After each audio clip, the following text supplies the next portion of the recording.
Tenía 16 años, 16 inviernos de mi vida, cuando mi propia madre me dejó en el aeropuerto Benito Juárez de la Ciudad de México. No fue para un viaje escolar, ni para un intercambio cultural, ni siquiera para visitar a algún familiar. Me dejó ahí sola, con una maleta que apenas contenía mis sueños rotos, solo para irse de vacaciones a Cancún con su nuevo esposo, un hombre al que apenas conocía. Ese día mi nombre, Isabella, se sintió como una carga, un eco de una vida que ya no existía. Recuerdo el olor a Jet Fuel mezclado con el de los tacos de canasta que vendían cerca. Recuerdo el zumbido constante de las voces, los anuncios por megafonía, pero sobre todo recuerdo el silencio ensordecedor entre nosotras. Ella me dio un abrazo frío, casi como un adiós definitivo, y una tarjeta de débito con una cantidad que apenas cubría unos días de comida. Me dijo que me las arreglara, que ya era grande. Y luego se fue. Se subió a ese avión, dejando atrás no solo a su hija, sino también cualquier rastro de la madre que yo creía conocer. Ese fue el día en que la Isabella ingenua murió, y nació otra, una Isabella forjada en el resentimiento con un solo propósito: justicia. ¿Alguna vez han sentido que el mundo entero se les viene encima? Que la persona que más debería protegerlos es la que más los abandona. Esa sensación de traición, de que te arrancan el corazón sin anestesia, es lo que me impulsó. Mi madre siempre fue una mujer de gustos caros, de lujos. Después de la muerte de mi padre, ella se volvió diferente. Se obsesionó con mantener una imagen, con encontrar a alguien que la salvara de la mediocridad, aunque eso significara pisotear a su propia sangre. Pasaron los meses, convertidos en años. Yo sobrevivía, trabajando de lo que podía, estudiando de noche, siempre con ese fuego ardiendo dentro de mí. Mis amigos me decían que lo dejara ir, que perdonara. Pero ¿cómo perdonas algo así? ¿Cómo olvidas el frío de la soledad en una ciudad tan inmensa como esta? Cada logro mío, cada pequeña victoria, era una chispa que alimentaba mi plan, un plan que se gestaba lentamente con la precisión de un reloj suizo. Ella, mientras tanto, vivía su vida de ensueño en Cancún, publicando fotos en redes sociales, brindando con margaritas al atardecer, como si nada hubiera pasado. Cada imagen era una estocada, un recordatorio de lo que me había arrebatado. Pero yo no era la misma niña asustada del aeropuerto. Había aprendido, había crecido y, sobre todo, había planeado. La obsesión se apoderó de mí. No era solo venganza, era una búsqueda de equilibrio, de demostrarle que yo valía, que no era un estorbo. Mi vida se convirtió en una estrategia silenciosa. Cada decisión, cada contacto, cada paso, me acercaba a mi objetivo. Y lo que descubrí en ese camino, las verdades ocultas sobre mi padre, sobre su herencia y sobre la verdadera naturaleza de mi madre, me dejaron helada. Lo que van a escuchar a continuación no es una historia de arrepentimiento. Es la crónica de cómo una adolescente abandonada se convirtió en la arquitecta de su propio destino, y cómo, años después, en el escenario más inesperado, las verdades salieron a la luz. La confrontación fue inevitable, explosiva, y el costo lo pagamos todos. Esta es la historia de cómo mamá me dejó en el aeropuerto y cómo yo, Isabella, le devolví el favor. Lo que sucedió después, nadie, ni siquiera yo, lo vio venir. Mi nombre es Camila. Tenía 16 años, la edad en la que uno cree que el mundo es un lienzo enorme listo para ser pintado con sueños y promesas. Para mí, sin embargo, estaba convirtiendo en un mural de traiciones, con cada pincelada de dolor aplicada por la persona que más debería haberme protegido, mi propia madre. Aquella mañana de julio el sol de la Ciudad de México se filtraba por las persianas, pero no traía calidez, solo una sensación gélida de inminente abandono. Recuerdo cada detalle de ese día como si fuera una cicatriz fresca. Mi mochila, pesada con la ropa que creía necesitar para unos días, y el nudo en el estómago que no me dejaba respirar. Mamá, con su sonrisa forzada y sus ojos esquivos, me había dicho que iríamos de vacaciones familiares. Una mentira tan grande como el Popocatépetl, y yo, ingenua, quería creerle. Siempre quise creerle. El aeropuerto Benito Juárez era un hervidero de gente, un caos organizado de despedidas y reencuentros. Maletas rodando, anuncios por megafonía, el olor a café y a nerviosismo. Mamá me arrastró por los pasillos como si yo fuera una de esas maletas, con una prisa inusual. Su nuevo esposo Ricardo, un hombre con la mirada calculadora y una sonrisa que nunca llegaba a sus ojos, caminaba un paso por delante, como si no quisiera ser parte de esa farsa. Llegamos a la zona de documentación. Mamá me dio un abrazo rápido, casi un empujón. Camila, cariño, nos vemos en unos días. Ricardo y yo tenemos que hacer unas cosas antes de alcanzarte. Tú vas adelantada, ¿sí? Su voz sonaba hueca, como un eco en un pasillo vacío. Me entregó un boleto de avión. Destino: Cancún. Mi corazón dio un vuelco. Cancún, la playa, el sol. La promesa de un respiro de la tensión que se había instalado en nuestra casa desde que Ricardo apareció en nuestras vidas. Pero algo no encajaba. Mis ojos buscaron sus boletos, pero ella solo sonrió. No te preocupes, mi amor. Nosotros vamos en otro vuelo. Es un tema de negocios. De Ricardo, ya sabes, la excusa era tan transparente como el cristal de una ventana. Ricardo ni siquiera me miró, absorto en su teléfono. Sentí un escalofrío. Era la misma sensación que tenía cuando mamá me prometía algo y luego lo olvidaba, o cuando Ricardo me miraba con esa indiferencia que me hacía sentir invisible. Me dejó en la fila, una adolescente con una mochila y un boleto a Cancún sola. Nos vemos en el hotel, ¿sí? Te llamamos en cuanto lleguemos. Esas fueron sus últimas palabras antes de darse la vuelta y desaparecer entre la multitud con Ricardo sin mirar atrás. Sin una sola mirada, sin un atisbo de duda en su paso. Simplemente se fueron. Me quedé ahí, parada, viendo cómo sus espaldas se alejaban, hasta que se desvanecieron en el mar de gente. La fila avanzaba, la gente a mi alrededor reía, hablaba, se despedía con abrazos genuinos. Yo sentía el peso de la soledad como una manta fría. No era la primera vez que mamá me decepcionaba, pero esto era diferente. Era un abandono, puro y duro. Un acto de desapego que me dejó sin aliento. Minutos después, cuando ya estaba a punto de entregar mi pasaporte, la voz de la empleada de la aerolínea me sacó de mi estupor. ¿Y sus padres, señorita Camila? No pueden dejarla ir sola siendo menor de edad sin una autorización firmada. La pregunta me golpeó como un balde de agua fría. Mis padres, mi madre. Ella lo sabía. Sabía que no podía viajar sola. El pánico se apoderó de mí. Llamé a su celular 1, 2, 10 veces. Buzón, buzón, buzón. La voz robótica me repetía que la persona a la que intentaba localizar no estaba disponible. Fui al mostrador de información, busqué por todas partes, corrí por el aeropuerto como una loca, esquivando maletas y personas, con el corazón martillando en mi pecho. Pero ya no estaban. Y habían ido. En ese momento la verdad me golpeó con la fuerza de un huracán. No iban a Cancún. No iban a alcanzarme. Mamá y Ricardo se habían ido de vacaciones, juntos, sin mí. Me habían dejado en el aeropuerto, a mis 16 años, con un boleto inútil y una mentira tan grande que me asfixiaba. La promesa de Cancún se desvaneció, reemplazada por la cruda realidad de una traición. La rabia, el dolor, la humillación se mezclaron en un cóctel amargo que me quemaba la garganta. En ese instante, en medio del bullicio del aeropuerto, con el boleto de avión arrugado en mi mano, juré que esto no quedaría así. Camila no olvidaría. Camila se vengaría. Aquel juramento, susurrado entre la furia y las lágrimas, se convirtió en el ancla de mi existencia. El billete de avión, que segundos antes representaba una promesa de escape, ahora se sentía como un grillete. Abordé el vuelo a Cancún con una pesadez en el alma que ni el vibrante azul turquesa del Caribe podría disipar.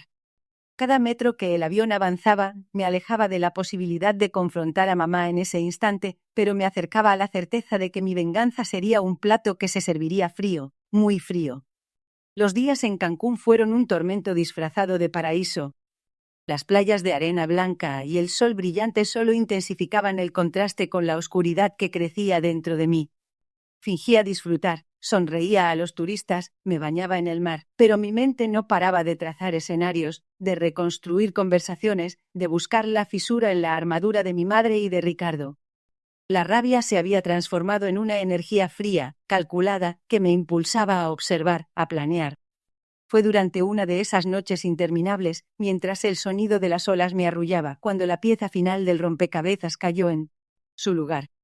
Recordé una conversación fragmentada que había escuchado semanas atrás, un comentario de Ricardo sobre una inversión en un terreno en Querétaro, algo que mamá había desestimado como uno de sus negocios turbios.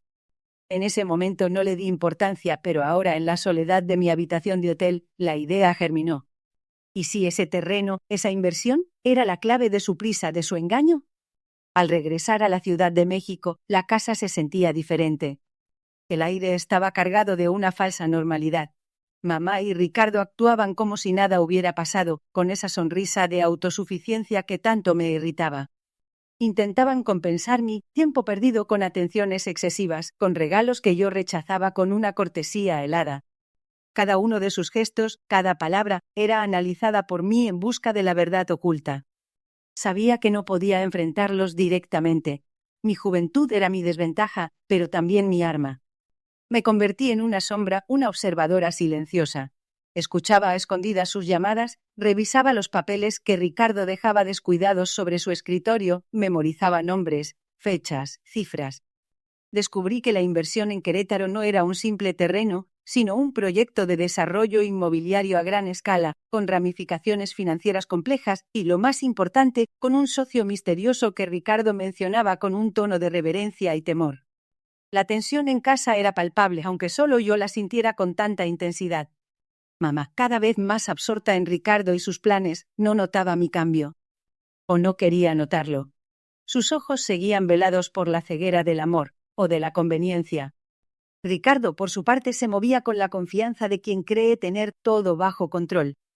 Pero yo, Camila, sabía que su castillo de naipes tenía cimientos frágiles. Un día, mientras Ricardo hablaba por teléfono en su estudio, escuché una palabra clave: notario. Y luego un nombre: licenciado Morales. La conversación era críptica, llena de términos legales y números, pero entendí que se trataba de un documento importante, algo que debía firmarse pronto y que, al parecer, los pondría en una posición de poder absoluto sobre ese proyecto en Querétaro. La adrenalina me invadió. Esa era la oportunidad que había estado esperando. Esa noche, mientras todos dormían, me deslicé hasta el estudio de Ricardo. El corazón me latía con fuerza en el pecho. Sabía que estaba jugando con fuego, pero la imagen de mamá dejándome sola en el aeropuerto, la humillación, el dolor, me daban el valor. Encontré la agenda de Ricardo abierta en su escritorio. Mis ojos se posaron en una anotación: Citalic. Morales 10 AM, Oficinas Reforma. Y debajo, en letra más pequeña, casi ilegible: documento de cesión de derechos. La cesión de derechos. Esa frase resonó en mi cabeza como un trueno. Había escuchado a mamá hablar de cómo Ricardo siempre buscaba la manera de asegurarse el control total de sus negocios. Esta era la jugada maestra de Ricardo, el golpe definitivo para adueñarse del proyecto de Querétaro. ¿Pero quién era el socio misterioso al que le estaban cediendo los derechos? ¿O a quién se los estaban quitando? La intriga me carcomía. Al día siguiente la casa era un hervidero de actividad. Mamá y Ricardo se preparaban para salir, con una emoción contenida que no les cabía en el cuerpo. «Vamos a cerrar un negocio muy importante, mi amor», dijo mamá, con una sonrisa que no me convencía. Ricardo me lanzó una mirada fugaz, como si intentara descifrar mis pensamientos. Yo solo asentí, con una calma que me sorprendió a mí misma. Por dentro, sin embargo, el plan ya estaba en marcha. Tenía que llegar a esas oficinas antes que ellos. Tenía que descubrir qué se estaba cociendo y si era posible detenerlo. La cuenta regresiva había comenzado. El boleto en mi mano se sentía como una burla, una pieza más en el rompecabezas de su engaño. Cancún. Mientras Ricardo y mi madre se alejaban, susurrando y riendo, la imagen de las oficinas de su empresa se grabó en mi mente. Necesitaba saber qué tramaban, qué oscuro secreto se escondía detrás de esa farsa de vacaciones familiares. Mi corazón latía con la urgencia de quien sabe que el tiempo se agota. El aeropuerto, antes un símbolo de promesas, ahora era un laberinto de decisiones. No podía ir a Cancún. No sola, no así. Mi destino real estaba en la Ciudad de México, en esas oficinas donde se gestaba la traición. La adrenalina me impulsó. Me acerqué a un mostrador de información, mi voz apenas un susurro. ¿Hay alguna forma de cambiar un boleto?, pregunté, sintiendo la mirada de la empleada sobre mí. Su respuesta fue un no rotundo, acompañado de una explicación sobre tarifas y condiciones. El pánico comenzó a subir por mi garganta. No me rendiría. Me alejé del mostrador, mi mente corriendo a 1000 por hora. Recordé los ahorros que había guardado durante años, fruto de pequeños trabajos y regalos de cumpleaños. No era mucho, pero quizás sería suficiente. Busqué un cajero automático, mis dedos temblaban mientras insertaba la tarjeta. El saldo me dio un respiro. Era escaso, pero me daría una oportunidad. Mi siguiente parada fue la zona de taxis. Ignoré los taxis oficiales y busqué uno de esos conductores que siempre parecen saber cómo saltarse las reglas. Un hombre con bigote canoso y una mirada cansada me miró con curiosidad. Necesito ir al centro, a las oficinas. De Grupo Sol, dije, con una determinación que no sentía. Me miró, luego al boleto de avión que aún sostenía. Eso es un viaje largo, muchacha. ¿Estás segura? Asentí, mi única opción era seguir adelante. El trayecto fue silencioso, cada kilómetro me acercaba más a la verdad, y quizás, a la destrucción. El tráfico de la Ciudad de México era implacable, cada semáforo en rojo una eternidad. Mi impaciencia crecía. Finalmente el taxi se detuvo frente a un imponente edificio de cristal y acero. Grupo Sol. El nombre brillaba en letras doradas. Mi corazón se aceleró. Pagué al taxista con mis últimas monedas y miré la fachada. Era más grande y más intimidante de lo que había imaginado. Entrar no sería fácil. La recepción parecía una fortaleza, con guardias de seguridad y torniquetes. No podía simplemente caminar y preguntar por Ricardo o por los negocios de mi madre. Necesitaba un plan, y rápido. Me escondí detrás de una enorme maceta, observando el flujo de gente. Empleados con gafetes, mensajeros, visitantes. Tenía que mezclarme, desaparecer entre la multitud. Recordé una vieja sudadera que llevaba en mi mochila, lo suficientemente grande como para ocultar mi uniforme escolar. Me cambié rápidamente en un baño cercano, mi reflejo en el espejo mostraba a una chica asustada pero decidida. Regresé a la entrada intentando parecer casual. Vi a un repartidor de paquetería entrar, su carrito lleno de cajas. Una idea se formó en mi mente. Me acerqué a la puerta de servicio, que afortunadamente estaba abierta por un momento. Con el corazón en la garganta me deslicé por ella, fingiendo buscar algo en mi mochila. Nadie me detuvo. Estaba dentro. El interior del edificio era un laberinto de pasillos y oficinas idénticas. El aire acondicionado zumbaba, y el olor a café y papel llenaba el ambiente. Necesitaba encontrar el piso donde Ricardo tenía su oficina. Recordé haber escuchado a mi madre mencionar un piso ejecutivo. Tomé el elevador, mis dedos temblaban mientras presionaba el botón del último piso. Cada segundo en el ascensor era una tortura, una mezcla de miedo y expectación. Cuando las puertas se abrieron me encontré en un pasillo silencioso y lujoso. Alfombras gruesas, puertas de madera oscura y una atmósfera de seriedad. Caminé con cautela buscando el nombre de Ricardo en las placas de las puertas. Finalmente lo vi. Una placa discreta con su nombre, Ricardo Vargas, Dirección General. La puerta estaba cerrada. Mi mano se posó en el pomo, pero dudé. ¿Qué encontraría dentro? ¿Y si me descubrían? La incertidumbre era abrumadora. Sin embargo, la imagen de mi madre abandonándome en el aeropuerto, la traición en sus ojos, me dio el valor necesario. Tenía que saber, tenía que enfrentarlo. Giré el pomo. Estaba abierto. El corazón me latía con fuerza contra las costillas, un tambor de guerra anunciando la batalla que estaba a punto de librarse. La oficina de Ricardo Vargas no era lo que esperaba. No había lujos ostentosos, ni el desorden de un genio. Era pulcra, casi fría, con una gran ventana que ofrecía una vista panorámica de la Ciudad de México, indiferente al drama que se cocinaba dentro. Ricardo estaba sentado detrás de un escritorio de caoba maciza, su perfil recortado contra el resplandor de la tarde. Hablaba por teléfono, su voz era baja, pero pude escuchar la familiar cadencia de su engaño. Me quedé en el umbral, una sombra en el marco de la puerta, esperando el momento. Él no me había visto. Hablaba de cifras, de inversiones y de socios que sonaban peligrosamente como prestanombres. La palabra Cancún salió de sus labios, y mi sangre se heló. Mencionó un vuelo, una fecha, y mi mente conectó los puntos. No era mi madre. Era él. Él había planeado todo.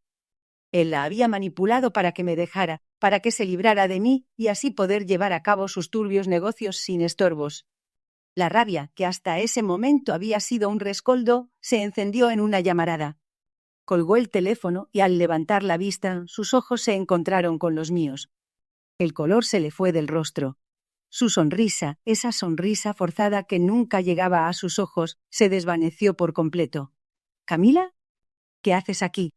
—preguntó, su voz traicionándolo con un hilo de pánico. Se levantó de golpe, derribando su silla. El sonido resonó en el silencio tenso de la oficina. —¿Qué hago aquí? —¿En serio me preguntas eso, Ricardo? Mi voz era un susurro helado, cargado de todo el dolor y la traición acumulados. ¿Creíste que no me daría cuenta? ¿Creíste que soy tan estúpida como para no entender lo que hiciste? Di un paso hacia él, luego otro. Cada movimiento era deliberado, cargado de una intención que él no podía ignorar. Se recompuso rápidamente, su rostro adoptando esa máscara de frialdad que también conocía. No sé de qué hablas, Camila. Deberías estar en Cancún. Tu madre y yo estábamos preocupados. La desfachatez de sus palabras me revolvió el estómago. ¿Preocupados? ¿Después de abandonarme en un aeropuerto como si fuera un paquete no deseado? No te atrevas a mencionar a mi madre, le espeté, mi voz subiendo de volumen. Ella no tiene idea de lo que realmente haces. Ella cree en ti. Ella confía en ti. ¿Y tú? Tú la usas, nos usas a todos. Saqué de mi bolsillo el boleto de avión, arrugado y manoseado, y lo arrojé sobre su escritorio. ¿Cancún? ¿Para qué? Para que tú pudieras hacer tus negocios sucios sin que nadie te moleste. ¿Ah? ¿Para que mi madre no viera la verdad? Ricardo Vargas se acercó al escritorio, sus ojos fijos en el boleto. Su mandíbula se tensó. No tienes pruebas de nada, niña. Son solo especulaciones tuyas. Tu imaginación te está jugando una mala pasada.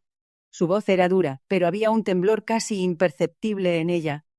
Sabía que estaba acorralado. ¿No tengo pruebas? ¿Y qué hay de esto? Dije, y mi mano se dirigió a mi mochila. Saqué la grabadora que había estado registrando cada una de mis conversaciones desde que llegué a la ciudad, cada pista, cada indicio. La puse sobre el escritorio, y la pequeña luz roja parpadeó. Los ojos de Ricardo se abrieron, el pánico regresó, esta vez sin disimulo. Él había subestimado mi determinación, mi necesidad de respuestas. Lo había subestimado por completo. La pequeña luz roja de la grabadora parpadeaba, un pulso rítmico que parecía burlarse del silencio tenso que llenaba la habitación. Ricardo, el hombre que me había subestimado, ahora me miraba con una mezcla de furia y miedo.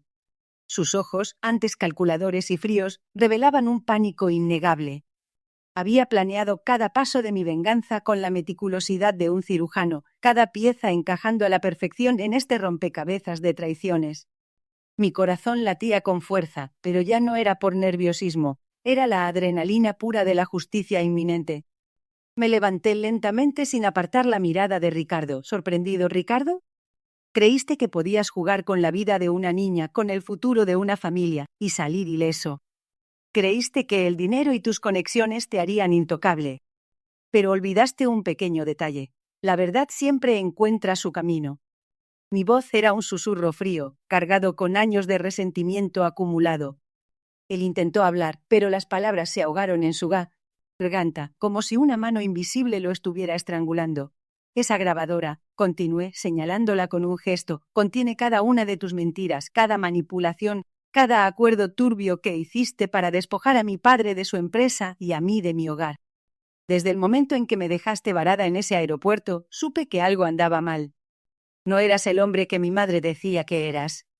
Eras un depredador, Ricardo, y yo, tu presa más fácil.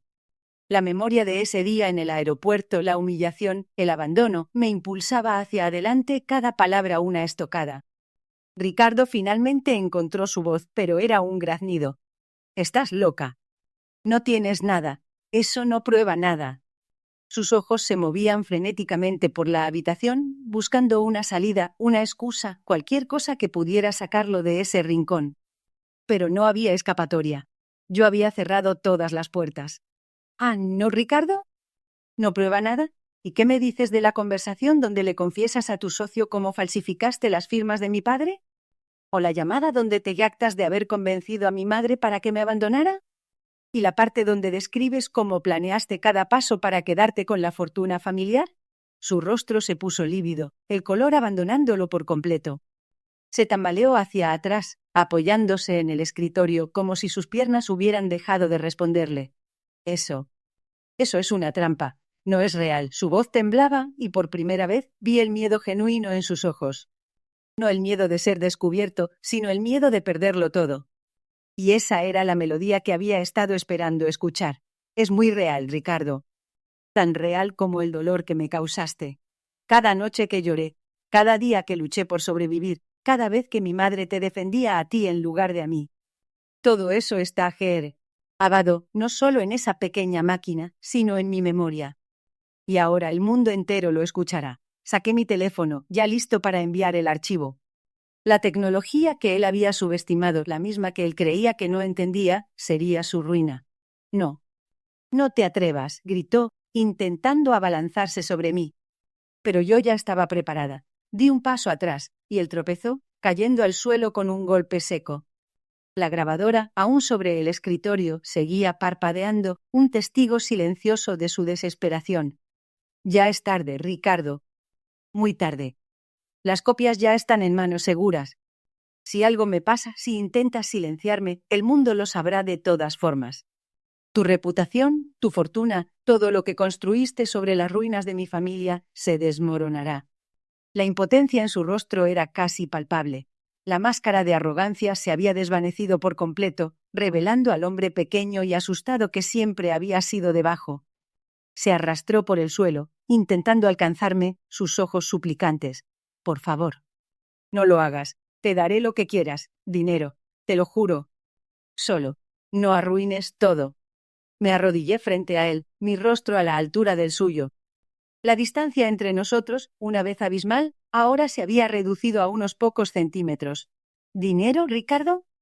¿Crees que esto se trata de dinero? Esto se trata de justicia. De cada lágrima que derramé, de cada noche que mi padre no pudo dormir, de cada vez que mi madre eligió la comodidad sobre su propia hija. No hay cantidad de dinero que pueda borrar eso. La amargura de mis palabras era un veneno que yo misma había bebido por años, y ahora, finalmente, lo escupía. Tú me enseñaste una lección, Ricardo. Una muy dura. Que no se puede confiar en nadie, que hay que luchar por lo que es tuyo. Y aprendí bien. Muy bien. Me puse de pie. La grabadora en una mano, mi teléfono en la otra. El ciclo de dolor que él había iniciado, ahora estaba a punto de cerrarse, no con olvido, sino con una verdad devastadora. El silencio se hizo denso, pesado, cargado de años de verdades no dichas. Ricardo, el hombre que me había despojado de mi infancia, de mi madre, de mi fe en la gente, me miraba con una mezcla de confusión y terror. La sonrisa de suficiencia que siempre llevaba pegada al rostro se había desvanecido, revelando al fin al hombre pequeño y asustado que siempre había sido. Había creído que su poder era absoluto, que su manipulación era indetectable, pero la verdad, como un tsunami, arrasaba con todo a su paso. ¿Qué es esto, Camila? ¿De qué hablas? Preguntó, su voz un hilo apenas audible. Intentó levantarse, pero el peso de la revelación lo mantenía anclado a la silla. La grabadora en mi mano, un pequeño dispositivo que contenía la llave de su caída, parecía vibrar con la energía de la justicia inminente. Hablo de tu legado. Ricardo, respondí, mi voz firme, sin rastro de la niña asustada que él había abandonado. Hablo de cómo engañaste a mi madre, de cómo la convenciste de que yo era una carga, de cómo orquestaste mi viaje a Cancún mientras tú y ella se iban a Europa. Tengo cada llamada, cada conversación con tus cómplices, cada transferencia de dinero que usaste para lavar tus fraudes. Tus negocios turbios, tus engaños, todo. Sus ojos, antes tan calculadores, ahora estaban desorbitados. El sudor perlaba su frente. Nadie te va a creer. Eres una niña resentida, Camila. Nadie. No necesito que me crean a mí, Ricardo. Necesito que crean a tus propias palabras, dije, y con un movimiento deliberado presioné play en la grabadora. La voz de Ricardo, inconfundible, llenó la habitación. Era una conversación con uno de sus socios, detallando cómo planeaba desviar fondos de la empresa familiar de mi madre, cómo la dejaría sin nada, y cómo mi ausencia facilitaría todo el proceso. Escuché mi nombre, el desprecio en su tono, la frialdad de su plan. Cada palabra era un puñal, pero esta vez, el dolor no era para mí, sino para él. Mientras su propia voz lo incriminaba, el color abandonó su rostro. Se derrumbó en la silla, la imagen de un hombre roto. La rabia que me había consumido por años, la sed de venganza, no se sentía como una victoria eufórica. Era una liberación, sí, pero una liberación agridulce. El daño ya estaba hecho, el tiempo no se podía recuperar. Pero la verdad finalmente había salido a la luz. Saqué mi teléfono y marqué un número. Oficial Méndez, soy Camila. Tengo la evidencia que le prometí. Ricardo está aquí, y ha confesado todo. Venga por él. La llamada fue breve, pero cada palabra resonó como un gong en la habitación. Ricardo levantó la vista, sus ojos implorando. Por favor, Camila. Podemos arreglar esto. Dinero. Te daré lo que quieras. No hagas esto. Ya es tarde para eso, Ricardo, le dije, mi voz desprovista de emoción. El dinero no compra la dignidad, ni la confianza, ni el tiempo perdido. Tú me enseñaste eso. Me enseñaste que algunas deudas no se pagan con billetes, sino con la verdad. Y esta es tu factura. El sonido de la sirena se acercaba cada vez más fuerte, perforando el silencio de la tarde. La luz azul y roja de los vehículos policiales comenzó a filtrarse por la ventana, pintando el rostro de Ricardo con los colores de su inminente destino. Se puso de pie, tambaleándose, sus ojos fijos en la grabadora, en el teléfono, en mí. Era la mirada de un hombre acorralado, de un depredador que finalmente había caído en su propia trampa. Cuando los oficiales entraron, Ricardo no ofreció resistencia. Su espíritu estaba quebrado. Mientras lo esposaban, me miró una última vez. No había odio en mis ojos, solo una profunda tristeza por lo que pudo haber sido. Él había sembrado el dolor, y ahora cosechaba la justicia. Vi cómo se lo llevaban, cómo su figura se desvanecía en la distancia. Respiré hondo. El aire de la habitación, antes tan denso, ahora se sentía más ligero. El ciclo de dolor, el que Ricardo había iniciado con su engaño, se había cerrado. No con el olvido, porque las cicatrices permanecen, sino con una verdad devastadora que al fin me permitía empezar a sanar. La venganza no había sido dulce, había sido necesaria. Y ahora, por fin, era libre. La sala del tribunal zumbaba con una tensión palpable, un nudo apretado en mi estómago. Los años de resentimiento, la amargura que había carcomido mi alma desde aquel día en el aeropuerto, todo culminaba aquí. Mamá, sentada al otro lado de la sala, parecía una extraña. Su rostro, antes familiar y cariñoso, ahora solo reflejaba una frialdad distante. Mis ojos, sin embargo, no se desviaron de ella. Este era el momento de la verdad, la culminación de mi obsesión por la justicia. El abogado de mamá intentó pintar un cuadro de una madre abnegada, forzada a tomar decisiones difíciles. Habló de su amor incondicional y de cómo mi partida fue por mi propio bien. Cada palabra era una puñalada. Mi mente regresó a los 16 años, a la soledad de ese aeropuerto de la Ciudad de México con un boleto de ida y ninguna explicación. Recordé las noches frías en un cuarto rentado, los trabajos de medio tiempo para pagar mis estudios, la vergüenza de no tener a nadie. Cuando llegó mi turno de hablar, el aire se hizo denso. No necesitaba un guión. Mi historia estaba grabada a fuego en mi corazón. Hablé de la traición, de la sensación de ser desechado por un capricho, por unas vacaciones de lujo. Mis palabras no fueron de reproche, sino de dolor puro, de la herida que nunca cerró.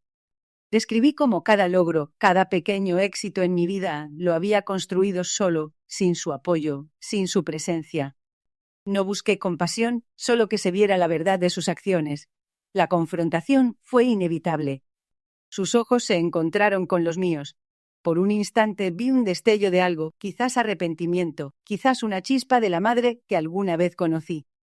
Pero se desvaneció tan rápido como apareció, reemplazado por su habitual máscara de indiferencia. El juez escuchó atentamente la sala en silencio, cada uno de mis testimonios resonando en el espacio. El veredicto llegó. No fue una victoria total, no como las que se ven en las películas, pero fue una validación. El juez dictaminó a mi favor, reconociendo el abandono y la negligencia. Mamá tendría que compensarme no solo económicamente, sino también con el reconocimiento público de su falta. El dinero era secundario. Lo que importaba era la verdad. Al salir del tribunal, el sol de la tarde bañaba la plaza de la Constitución. No sentí la euforia que esperaba. En cambio, una extraña sensación de vacío se apoderó de mí. Había buscado esta justicia con tanta vehemencia, había construido mi vida en torno a esta venganza que ahora, con ella cumplida, me sentía un poco perdido. La obsesión se había ido, pero dejó un hueco. Miré hacia el zócalo, a la gente que pasaba. La vida seguía. Mi madre se había ido, su figura se desdibujaba en el pasado. La amargura que me había consumido durante tanto tiempo comenzó a disolverse no por completo, pero lo suficiente para respirar.